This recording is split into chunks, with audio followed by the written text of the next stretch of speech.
Praise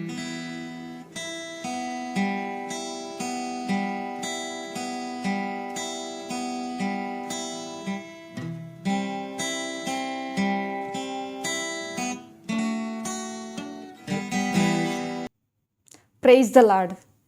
రాజులు మొదటి గ్రంథము 18వ అధ్యాయము 44వ వచనము చదువుకుందాము.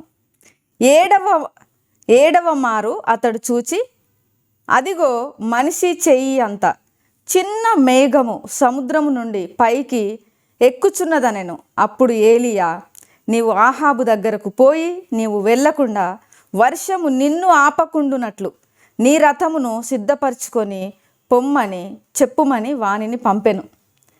ఏలియా ప్రార్థన చేసినప్పుడు 3.5 సంవత్సరాలు ఇశ్రాయేలు దేశంలో వర్షం లేదు. భూములన్నీ కూడా ఎండిపోయి ఉన్నవి, పంటలు లేవు. ఎక్కడ చూసినా మనుషులు నీళ్ళ కొరకు మరి దాహం కొని ఉన్నారు, ఎక్కడ నీళ్లు లేవు. అలాంటి పరిస్థితులలో మరి ఆ కరువు కాటకాలతో ఇశ్రాయేలు దేశంలో ప్రజలు మరి అల్లాడుచున్నారు.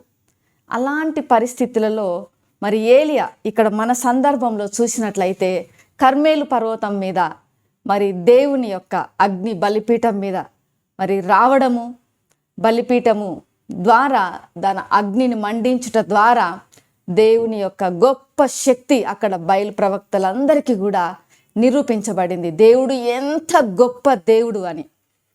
తర్వాత ఇక్కడ మరల మనం ధ్యాన వచనంలో సందర్భాన్ని చూసినట్లయితే ఏలియా మరల ఆ దేశంలో వర్షం కురియునట్లుగా దేవునికి ప్రార్థన చేస్తున్నాడు. ప్రార్థన చేస్తూ వర్షం ఏమన్నా రావడానికి సూచన కనపడుతున్నదేమో అని తన యొక్క పనివానిని, తన సేవకుని కర్మేలు పర్వతం ఎక్కి కొండపైకి ఎక్కి చూడమన్నాడు. మరి ఆ సేవకుడు వెళ్ళి చూసినప్పుడు ఎలాంటి ఆనవాలు, ఎట్లాంటి సందర్భం అక్కడ కనపడలేదు. ఆకాశం యథావిధిగా ఉంది, ఎలాంటి మబ్బు అనేది కూడా అక్కడ కనపడలేదు. వెంటనే పనివాడు, అయ్యా ఎలాంటి ఆనవాలు లేదు అన్నప్పుడు మరలా ఏలియా మోకాళ్ళుని మరలా ప్రార్థించాడు. రెండవసారి వెళ్ళి చూడు అన్నాడు. రెండవసారి కూడా ఎలాంటి ఆనవాలు లేదు, ఏ మార్పు లేదు, యథావిధిగా ఉంది ఆకాశం. మూడవసారి ప్రార్థించాడు, మూడవసారి పంపించాడు. మరలా సేవకుడు వెళ్ళాడు, ఎక్కాడు, చూచాడు, వచ్చాడు. అయ్యా ఎలాంటి మార్పు లేదయ్యా ఆకాశంలో. నాలుగవసారి అదే జరిగింది, ఐదవసారి జరిగింది, ఆరవసారి కూడా అదే జరిగింది.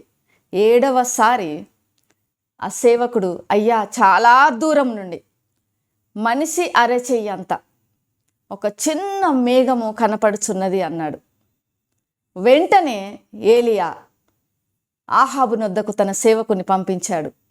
ఏలియాకు నిర్ధారణ వచ్చేసింది, కాన్ఫిడెన్స్ వచ్చేసింది, విశ్వాసం వచ్చింది. ఎందుకంటే ఏ గొప్ప గొప్ప ఫలితాలు, గొప్ప గొప్ప ఆశీర్వాదాలు అన్నీ కూడా చిన్న వాటితోనే ప్రారంభమవుతాయి. మనం ఒక్క రోజులోనే మరి గొప్ప వాళ్ళం అయిపోము. ఒక పెద్ద ప్రోగ్రెస్ అనేది ఒక్క రోజులోనే రాదు. ఒక కంపెనీ అభివృద్ధి చెందడం అంటే ఒక్క రోజులో జరిగే పని కాదు. ఒక కోటీశ్వరుడు అయ్యాడు అంటే ఒక్క రాత్రిలో అవడం సాధ్యం కాదు. కానీ ఇక్కడ మరి అక్కడ చిన్న మేఘము కనపడగానే ఇంకా గొప్ప వర్షం రాబోతున్నదనే సూచనను ఏలియా గ్రహించాడు. ఆహాబు నొద్దకు పంపించాడు. వర్షం రాబోతున్నది, వర్షం వల్ల నువ్వు ఎక్కడన్నా ఆగిపోతావేమో, వెంటనే ఇల్లు చేరు, వర్షం రాకమునిపే అని హెచ్చరించి పంపించాడు. ప్రియమైనటువంటి వారలారా, ఇక్కడ ఏలియా ఒక్కసారి ప్రార్థన చేసి చూడు వర్షం ఏమన్నా సూచనలు ఉన్నాయేమో అన్నప్పుడు మరి సేవకుడు చెప్పాడు, ఎలాంటి వర్షాభావ సూచన లేదయ్యా అని. ఏలియా నిరుత్సాహపడలేదు, రెండవసారి కూడా నిరుత్సాహపడలేదు. ఒకవేళ మనసులో ఏమూలో ఉంటే ఉండొచ్చు, అయ్యో నేను ప్రార్థన చేయగానే దేవుడు నాకు జవాబు ఇవ్వలేదే అని. కానీ పట్టు వదలకుండా విసుకగా నిత్యము ప్రార్థించండి అని యేసు ప్రభువుల వారు చెప్పారు. మీరు పట్టు వదలక ప్రార్థించండి అని పౌలు గారు సెలవిచ్చారు. నిత్యము ఎడతెగక ప్రార్థించమని సెలవిచ్చారు. మరి ఇలాంటి సందర్భంలో ఏలియా కూడా పట్టు వదలక ప్రార్థించాడు.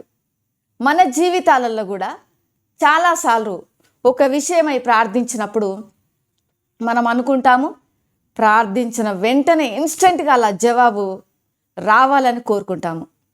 ఒకవేళ రాలేదు అనుకుంటే మనం అనుకుంటాము, ఇంకా దేవుని చిత్తం కాదు, ఇది ఆపేద్దాము, ఇంకా రాలేదు కదా జవాబు, ఈ ప్రార్థన ఆపేసి ఇంకా వేరే దాని కొరకు ప్రార్థన చేద్దాము, ఈ అంశాన్ని ఇక్కడితో ముగించేద్దాము, క్రొత్త అంశం కొరకు ప్రార్థన చేద్దాం, క్రొత్త విషయం కొరకు ప్రార్థన చేద్దాము అనుకొని ఈ యొక్క ప్రార్థన అంశాన్ని మనం మర్చిపోతాము.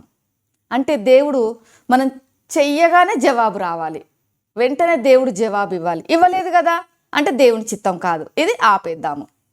ఇక్కడ ఏలియా ఆ రీతిగా అనుకొని ఉంటే గనుక ఆ రోజు వర్షం వచ్చేది కాదు. ఏలియా నిరుత్సాహపడలేదు, విసుకలేదు, ఆయన నిరాశ చెందలేదు. దేవుడు ఖచ్చితంగా నా ప్రార్థనకు జవాబు ఇచ్చే దేవుడుగా ఉన్నాడు. బలిపీఠం మీద కందకంలో నీళ్లు పొర్లి పారునంతగా నీళ్లు పోసినప్పటికీ కర్రల మీద దేవుడు ఆకాశం నుంచి అగ్నిని కురిపించి మరి ఎంతో దహన బలి అనేది అక్కడ గొప్ప కార్యం జరిగింది. అంత గొప్ప దేవుడు అంత గొప్ప జవాబు ఇచ్చాడు. తను ఎంత గొప్ప దేవుడో అక్కడ బయలు ప్రవక్తలకు మరి నిరూపించుకున్న దేవుడుగా ఉన్నాడు. మరి అప్పుడు జవాబిచ్చిన దేవుడు ఇప్పుడు ఎందుకు ఇవ్వడు? ఇప్పుడు ఖచ్చితంగా ఇస్తాడు. కాకపోతే తన సమయంలో తన యొక్క విధానంలో ఇస్తాడు. నేను అనుకున్న విధానంలో రాకపోవచ్చు జవాబు. నేను ఒక్కసారి ప్రార్థన చేశాను, రాకపోవచ్చు. రెండవసారి చేశాను, రాకపోవచ్చు. మూడవసారి చేశాను, రాకపోవచ్చు. కానీ విసుకక నిత్యము ప్రార్థించమన్నాడు, పట్టుదలతో ప్రార్థించమన్నాడు, నిరంతరం ఎడతెగక ప్రార్థించమన్నాడు. నేను పొందుకునే వరకు ప్రార్థన చేస్తాను అనే పట్టుదల ఇక్కడ ఏలియాలో మనము చూస్తున్నాము. ఆయన 6 మార్లు ప్రార్థించాడు. 7వసారికి వచ్చేసరికి చిన్న మేఘం, అదెంత చెయ్యంత చిన్న మేఘము. అంటే మన జీవితాలలో కూడా చిన్న ఆవగింజంత విశ్వాసం ఉంటే చాలు అని సెలవిచ్చారు యేసయ్య. మరి మన జీవితాలలో ఆ చిన్న మేఘం వలె మనకు దేవుడు ఆ హోప్ అనేది ఖచ్చితంగా మనకిస్తారు. హోప్ ఎప్పుడు కూడా మనల్ని డిసప్పాయింట్ చేయదు. మనం నిరీక్షణ ఉంచుదాము దేవునిలో. ఆ నిరీక్షణ మనల్ని విజయవంతమైనటువంటి బాటలో నడిపిస్తుంది. ఆ చిన్న ఆశ, ఆ చిన్న కోరిక మనం దేవుని పైన పెట్టుకున్నప్పుడు ఖచ్చితంగా దేవుడు తనదైన శైలిలో, తనదైన విధానంలో, తనదైన సమయంలో మనకు ఖచ్చితంగా జవాబిస్తాడు. ఇక్కడ 7 మార్లు ప్రార్థించాడు ఆయన, ప్రార్థిస్తూనే ఉన్నాడు. మరి మనం కూడా పొందుకునేంత వరకు పట్టుదలతో మనం ప్రార్థన చేద్దాము, విసుక్కోకూడదు. ఇంకేమిస్తాడు, ఇంకెప్పుడు ఇస్తాడు, ఇంకివ్వడేమో, ఇది జరగదేమో, ఇది కాదేమో, ఆయన చిత్తం కాదేమో అని ఎన్నో ప్రశ్నలు వేసుకుంటాము.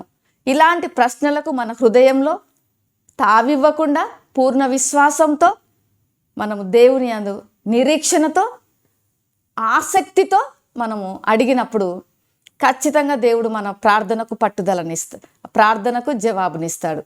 మన దేవుడు మాట్లాడే దేవుడు, మన దేవుడు ప్రార్థనను ఆలకించే దేవుడు, మన దేవుడు మన పరిస్థితుల్లోనికి దిగివచ్చే దేవుడు. మన దేవుడు మన పరిస్థితులలో చొరవ తీసుకొని మనల్ని మరి గొప్ప ఆశీర్వాదంలోనికి నడిపించే దేవుడు. కాబట్టి ఆ చిన్న మేఘం వలె మీరు కూడా మీకున్నటువంటి ఆవగింజంత విశ్వాసమును మీరు వదులుకోకండి, దానితోనే ప్రార్థించండి.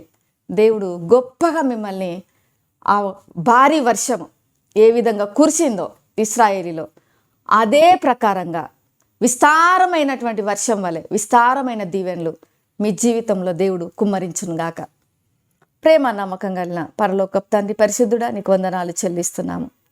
చిన్న మేఘము వలె నాయన మా జీవితాలలో కూడా ఆవగింజంత విశ్వాసంతో నిన్ను ప్రార్థిస్తున్నాము.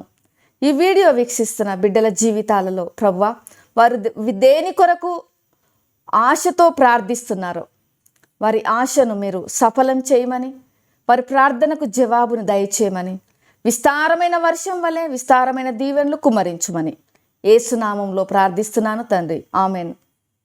దేవుడు మిమ్మల్ని దీవించును గాక.